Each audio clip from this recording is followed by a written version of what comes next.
यदा यदा हि धर्मस्य ग्लानिर्भवति भारत अभ्युत्थानम् अधर्मस्य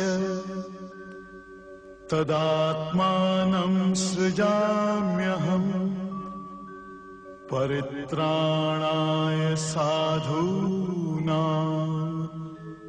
विनाशाय च दुष्कृतां धर्म संस्थापनार्थाय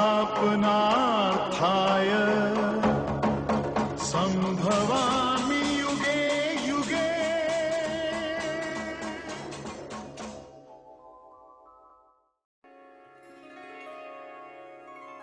सुमारे 7,000 वर्षांपूर्वीचं भारतवर्ष शरयू नदीच्या काठी वसलेल्या अयोध्या नगरीतल्या सूर्यवंशी दशरथ महाराजांचा राजवाडा. आज राजवाड्यात लगबगीचं वातावरण होतं. प्रत्येकाच्या मनात उत्कंठापूर्वक हुरहुर होती. पहाटेच्या पहिल्या प्रहरी चंद्राचं अर्धबिंब मावळत असतानाच ज्येष्ठ महाराणी कौसल्या देवींना प्रसूती वेदना होऊ लागल्या होत्या.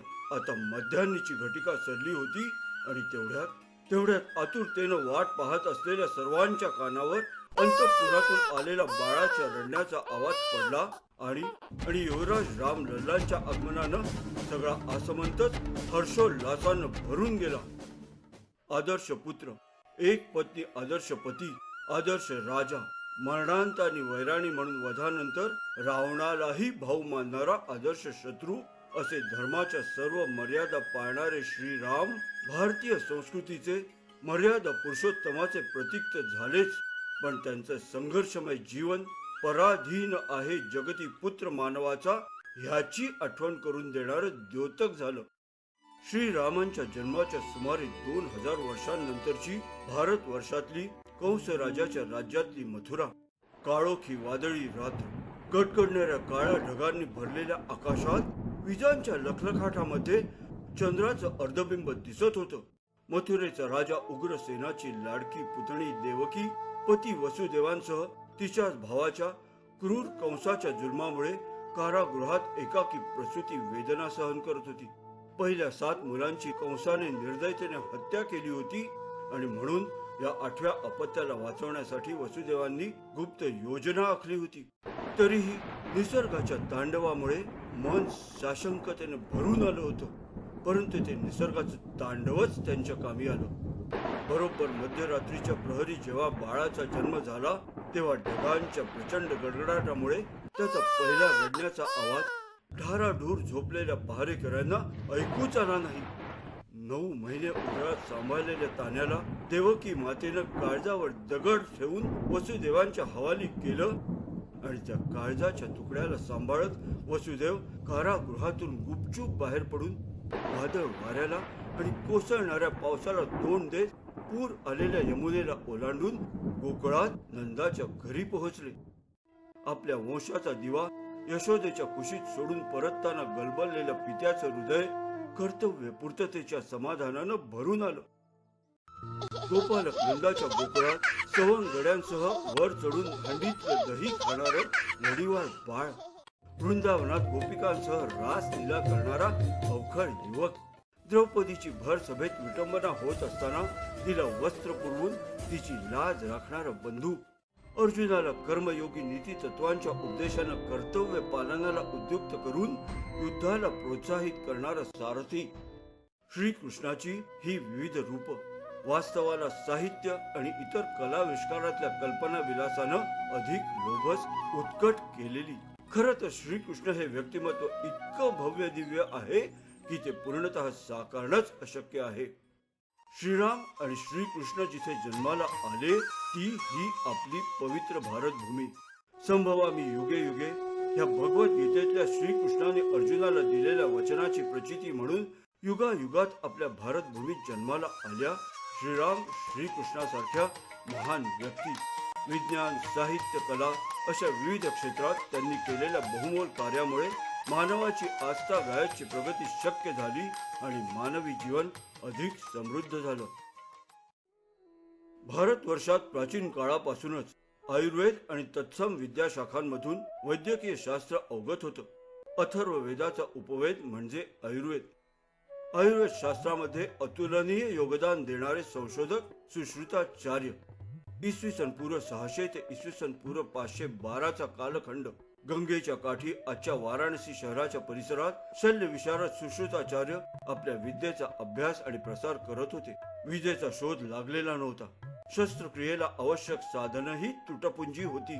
शिवाय भूलशास्त्रातही आजच्या एवढी प्रगती झाली नव्हती. तरीही यशस्वी शस्त्रक्रिया करण्याचं कौशल्य त्यांच्या हातात होतं. शस्त्रक्रियेमधल्या त्यांच्या महत्वपूर्ण योगदानामुळे सुश्रुताचार्यांना शस्त्रक्रियेचे पितामह आणि प्लास्टिक सर्जरीचं जनक मानलं जातं. सुश्रुत संहिता या त्यांच्या ग्रंथात 300हून अधिक शस्त्रक्रियेच्या पद्धती आणि शस्त्रक्रियेकरता लागणाऱ्या 120 पेक्षा अधिक हत्यारांचं वर्णन केलं आहे. सुश्रुत संहिता हा वैद्यक शास्त्रातला सर्वात प्राचीन ग्रंथ मानला जातो. सुश्रुतांनी दिलेलं हे योगदान ॲलोपॅथी शास्त्रातले अग्रणी हिप्पोक्रेटिस यांच्या 150 वर्ष अगोदरचं आहे आणि म्हणूनच सुश्रुतांचं मोठेपण नक्कीच वादातीत आहे. तत्कालीन भारतवर्षात वैदिक संस्कृत भाषा रूढ बोली भाषा होती. त्या भाषेला गण मात्रा अशी काहीच बंधनं नव्हती. प्रत्येक जमावाच्या प्रत्येक ठिकाणच्या भाषेतल्या शब्दात आणि उच्चारणात फरक होता. अशा संस्कृत भाषेला व्याकरणाच्या नियमात निबद्ध केलं इसवी सन पूर्व 520 ते इसवी सन पूर्व 460 च्या कालखंडात होऊन गेलेल्या पाणिनी या व्याकरणकारानं. हे व्याकरण तयार करण्यासाठी पाणिनींनी गावांमधून, आश्रमांमधून, शेतांमधून फिरून श्रमिक, व्यापारी, सैनिक यांच्या बोली भाषेतून असंख्य शब्द, वाक्प्रचार, म्हणी गोळा केल्या आणि त्यांना वापरण्याच्या पद्धतींना नियमबद्ध केलं. पाणिनींच्या व्याकरणामुळेच संस्कृत ही अनेक भाषांची जननी ठरली आणि जगातल्या सर्वच भाषाकारांनी पाणिनींचे योगदान अद्वितीय मानलं. पाणिनींच्या व्याकरणीय प्रणालीत वापरलेले तर्कशास्त्र आणि नियमबद्धता संगणक विज्ञानात, विशेषतः प्रोग्रामिंग भाषांच्या डिझाईन मध्येही प्रेरणादायक ठरलं आहे. इसवी सन पूर्व 329 नंद घराण्याच्या राजवटीमधलं मगध राज्य कर वसुलीसाठी प्रजेवर होत असलेल्या अत्याचाराविरुद्ध राजवटीवर टीका केल्यानं पाटलीपुत्रातील चणक या प्रतिभावंत शिक्षकाला राजा धनानंदानं अटक केली आणि कारावासातल्या अतोनात छळामुळे त्यांचा मृत्यू झाला. चणकांचा पुत्र विष्णुगुप्त चाणक्यानं वडिलांच्या हत्येचा सूड म्हणून नंद वंशाचा नाश होईपर्यंत शेंडीला गाठ न बांधण्याची प्रतिज्ञा केली. तक्षशिला विद्यापीठात राजकारण आणि अर्थशास्त्र या विषयांचं अध्ययन आणि त्यानंतर अध्यापन करून त्यांनी चंद्रगुप्त मौर्य आणि इतर शिष्यगणांना सज्ज केलं आणि त्यांच्या सहाय्यानं इसवी सन पूर्व 322 मध्ये नंद राजवट उलथून टाकून चंद्रगुप्त मौर्याला मगध देशाच्या सिंहासनावर बसवलं. चाणक्याने रचलेल्या अर्थशास्त्र विषयावरच्या ग्रंथाला अर्थशास्त्र आणि राजनीतीवर लिहिलेला मानवी इतिहासातला पहिला ग्रंथ मानलं जातं आणि आजही जगाच्या पाठीवर कोणत्याही कुशल धूर्त राजकारण्याला चाणक्य संबोधून गौरवलं जातं. त्यानंतरच्या इसवी सन पूर्व 2ऱ्या शतकातले महर्षी पतंजली, पतत अंजली म्हणजे ओंजळीत पडलेला मुलगा अर्थात अनाथ असा मुलगा, योगसूत्र रचनेचा प्रणेता, व्याकरण महाभाष्याचा कर्ता आणि आयुर्वेदातल्या चरक परंपरेचा जनक होता हे खरंच अद्भुत आहे. वेद, उपनिषद आणि अन्य काही ग्रंथांमध्ये विखुरलेल्या योगशास्त्रांच्या सिद्धांत आणि साधना यांचं पतंजलींनी सूत्ररूपाने एकाच ग्रंथामध्ये संकलन केलं. आज योगाचं जे ज्ञान सुलभतेने उपलब्ध आहे त्याचं श्रेय महर्षी पतंजलींनाच जातं. भारत वर्षातली गणित आणि खगोलशास्त्रातली परंपरा सुरू झाली सूर्य सिद्धांत या इसवी सन पूर्व 600 काळच्या संस्कृत ग्रंथापासून. पृथ्वीचा सूर्याभोवतीच्या भ्रमणाला लागणारा काळ, ग्रहगोल आणि त्यांचं आकारमान याची अचूक माहिती या ग्रंथात दिली आहे. त्यानंतर इसवी सन 476 ते 550 या कालावधीत कार्यरत असलेले आर्यभट्ट हे पृथ्वी गोल आहे आणि ती स्वतःभोवती अविरत फिरत आहे असं प्रतिपादन करणारे पहिले शास्त्रज्ञ. वयाच्या अवघ्या 23व्या वर्षी रचलेल्या आर्यभट्टीय गणित आणि खगोलशास्त्रावरच्या विवेचनात्मक ग्रंथात श्लोकांच्या माध्यमातून ग्रहांची शास्त्रीय कारण मीमांसा, आकाशातल्या ताऱ्यांच्या स्थितीवरून राशी रचना तसंच गणितातल्या पाय या संकल्पनेचं संख्यात्मक मूल्याचं प्रतिपादन त्यांनी केलं. आर्यभट्टानंतर गणित आणि खगोलशास्त्रातली संशोधकांची शृंखलाच भारतवर्षात जन्माला आली.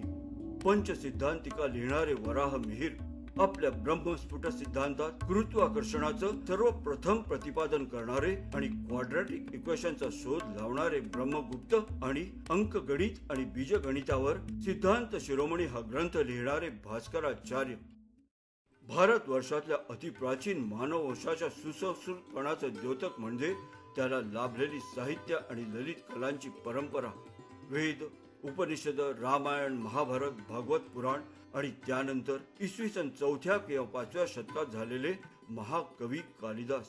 वयाच्या अवघ्या 5व्या वर्षी आई वडिलांचं छत्र गेल्यावर गोपालनाचं काम करत आश्रित म्हणून वाढलेला, समाजानं हेटाळणी केलेला हा मुलगा प्रतिकूल परिस्थितीवर मात करून जिद्दीनं महाकवी झाला. त्यांनी निर्मिलेली कुमार संभव, रघुवंश ही महाकाव्य, मालविकाग्निमित्रम, अभिज्ञान शाकुंतलम, विक्रमोर्वशीयम ही नाटकं, ऋतुसंहार, मेघदूत ही खंडकाव्य प्राचीन संस्कृत मधलं अभिजात साहित्य म्हणून अजरामर झाली. त्याच कालखंडात मुद्रा राक्षस लिहिणारे विशाखा दत्त, मृच्छकटिक लिहिणारे शूद्रक, स्वप्न वासव दत्त लिहिणारे भास हे थोर नाटककारही या भारतभूमीत होऊन गेले. त्यांनी निर्मिलेल्या कलाकृती साहित्य क्षेत्रात चिरकालीन झाल्या. साहित्याच्या जोडीला वास्तुकला, शिल्पकला, संगीत, नृत्य यात पारंगत अशा अनेक व्यक्ती भारतवर्षात त्या कालखंडात जन्माला आल्या. त्या वास्तुकारांनी उभारलेली भव्य वास्तुशिल्प आणि कलाकारांनी रचलेल्या संगीत आणि नृत्य शैली चिरंतन झाल्या, परंतु त्या व्यक्ती मात्र अनामिकच राहिल्या. एकूणच त्या कालखंडात जेव्हा पृथ्वी तलावर काही मोजक्याच प्रदेशात मानवी वस्त्या उदयाला आल्या होत्या, तेव्हा कर्तृत्ववान व्यक्तींची परंपराच भारतभूमीत जन्माला आली होती. सुरुवातीच्या काळात ज्ञानार्जनाची परंपरा केवळ मौखिक होती, परंतु नंतर हस्तलिखितांचा वापर होऊ लागला. नालंदा विद्यापीठात अतिभव्य ग्रंथालयात विविध विषयांवरच्या 90 लाख दुर्मिळ हस्तलिखितांचं ज्ञान भंडार होतं. जगभरातले विद्यार्थी ज्ञान संपादन करण्यासाठी भारतात येत होते आणि भारतीय विद्वान ज्ञानदान म्हणजे पुण्यकर्म या भावनेनं मुक्त हस्तानं त्यांना शिकवत होते. त्या विद्यार्थ्यांच्या मार्फत भारतीयांचं ज्ञान जगभर पसरलं. अशा या संपन्न वैभवशाली भारतभूमीवर कब्जा करण्यासाठी आलेल्या मुघलांनी ज्ञानार्जनाची आणि फलोपासनेची केंद्रस्थाने असलेल्या मंदिरांची तोडफोड केली. नालंदा विद्यापीठाची वास्तू त्यातल्या अनमोल हस्तलिखितांसह जाळून बेचिराख केली. भारतभूमीत युगानुयुगे फोफावत असलेली ज्ञानोपासनेची आणि प्रगतीची परंपरा होरपळून फुटली. आधी कालापासून भारतीयांनी कष्टाने केलेल्या संशोधनाचे पुरावेच नष्ट झाले आणि त्याचाच फायदा युरोपातल्या देशांनी घेतला. त्या कालखंडात युरोपात कडक हिवाळा, रोगराई, खाद्यवस्तूंचा तुटवडा अशी हलाखीची परिस्थिती होती. त्या समस्यांवर उपाय शोधण्याच्या गरजेतूनच तिथे विज्ञानाचा प्रसार झाला. भारतात शिकून आलेल्या विद्यार्थ्यांनी भारतीय ज्ञानाचा अनमोल ठेवा आणला होता. त्याच ज्ञानाला युरोपातल्या वैज्ञानिकांनी सूत्रबद्ध स्वरूपात स्वतःच संशोधन म्हणून सादर केलं आणि मूळ भारतीय संशोधकांची नावं इतिहासाच्या पानावरून कायमची पुसली गेली.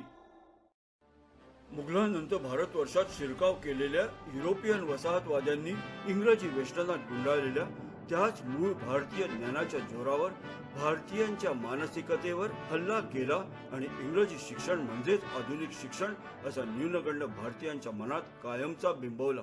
परंतु कोंबडा झाकला तरी सूर्य उगवायचा काही थांबत नाही. पारतंत्र्याच्या बेड्यांनी जखडलेल्या परिस्थितीत देखील ब्रिटिशांच्या गळचेपीवर मात करून विविध विषयात प्रावीण्य मिळवणारी रत्न या भारतभूमीत जन्माला आली.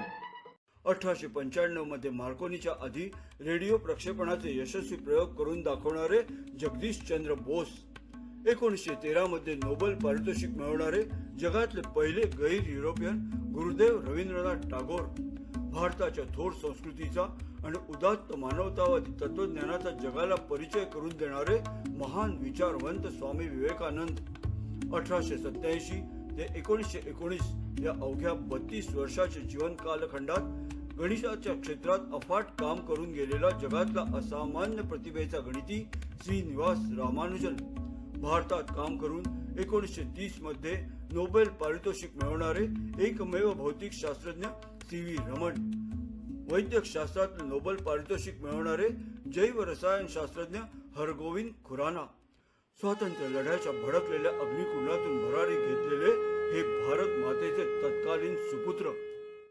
15 ऑगस्ट 1947 भारत स्वतंत्र झाला. विविध विषयातल्या उच्च शिक्षणाच्या आणि संशोधनाच्या संस्था स्थापन झाल्या. औद्योगिक, वैज्ञानिक, अभियांत्रिकी, वैद्यकीय अशा विविध क्षेत्रातल्या दिग्गज व्यक्तींनी अथक परिश्रमानं, कर्तृत्वानं आणि गेल्या दशकातील मेक इन इंडिया या दृढ संकल्पानं देशाला जगात पुन्हा मानाचं स्थान मिळवून दिलं. साहित्य, संगीत, ललित कला या क्षेत्रातल्या विख्यात व्यक्तींनी भारतीय कलांना जगभरात लोकप्रिय केलं आणि क्रीडापटूंनी उच्चांक नोंदवून आंतरराष्ट्रीय स्पर्धांमध्ये तिरंगा फडकवला. पारतंत्र्याच्या काळात परकीयांनी दुबळा केलेला भारत पुन्हा आत्मनिर्भर आणि बलाढ्य झाला. श्रीराम आणि श्रीकृष्णापासूनची सुमारे 7,000 वर्षांची परंपरा लाभलेली, युगायुगातून भारत मातेच्या पोटी जन्मलेल्या सुपुत्रांची ही मांदियाळी. पण हे तर आहे हिमनगाचं टोक. अन्नधान्य पिकवणारा शेतकरी, पायाभूत सुविधा बांधणारा अभियंता आणि मजूर, डॉक्टर आणि औषध तसंच प्रतिबंधक लस तयार करणारा संशोधक, देशाच्या संरक्षणासाठी प्राणाची बाजी लावणारा सैनिक, संगीत, नृत्य, अभिनय, लिखाण यांनी मंत्रमुग्ध करणारे कलाकार आणि आपण सगळेच आहोत त्या गौरवशाली परंपरेचे वंशज. त्या परंपरेचा सार्थ अभिमान आपण बाळगायलाच हवा. आज जगभरात मानवाने केलेल्या प्रगतीचा उगम आपल्या भारतभूमीत आपल्या पूर्वजांनी केलेल्या धडपडीतून झाला आहे याची धगधगती जाणीव ठेवायला हवी आणि हेतू पुरस्पर पुसलेल्या आपल्या इतिहासाला प्रखरपणे जगापुढे मांडायलाच हवं. जगाला निक्षून सांगायला हवं की आम्ही आहोत त्या श्रीकृष्णाचे अंश, ज्याच्या एका हातामध्ये आहे नादमधुर सुरांची बासरी, पण दुसऱ्या हातात आहे शत्रूचा संहार करणारं सुदर्शन चक्र. आमची संस्कृती बंधुत्वाच्या सुरांनी विश्व मंगलमय करणारी आहे, पण त्याच आमच्या पुरातन संस्कृतीचा अवमान करणाऱ्यांचा संहार करण्याची ताकदही आमच्यात आहे. मानवाच्या उत्पत्तीपासून आजतागायत विविध क्षेत्रात अलौकिक प्रगती केलेले सुपुत्र ज्या मातीत जन्मले, त्याच भारत मातेच्या कुशीत घडलेले आम्ही आहोत भारतीय. काळाच्या ओघात आमची ही ओळख जर विसरली गेली असेल तर तिची ठामपणे आठवण करून देण्यासाठी आम्ही आहोत सज्ज. आमचा भारत विश्वगुरु होता आणि आज आमचा भारत पुन्हा विश्वगुरु होण्यासाठी कूच करतोय. प्रगतीचे रणशिंग फुंकलंय. संशोधनाचे, सृजनशीलतेचे आणि परिश्रमाचे पडघम वाचतायत. आमचा भारत विश्वगुरु होणार. आम्ही आमच्या भारताला पुन्हा विश्वगुरु करणार. प्रचंड बोले मस्तकों के झुंड, आज जंग की घड़ी की तुम गुहार दो. मान वान शान या कि जान का हो दान, आज एक धनुष के बाण पे उतार दो. आरंभ है प्रचंड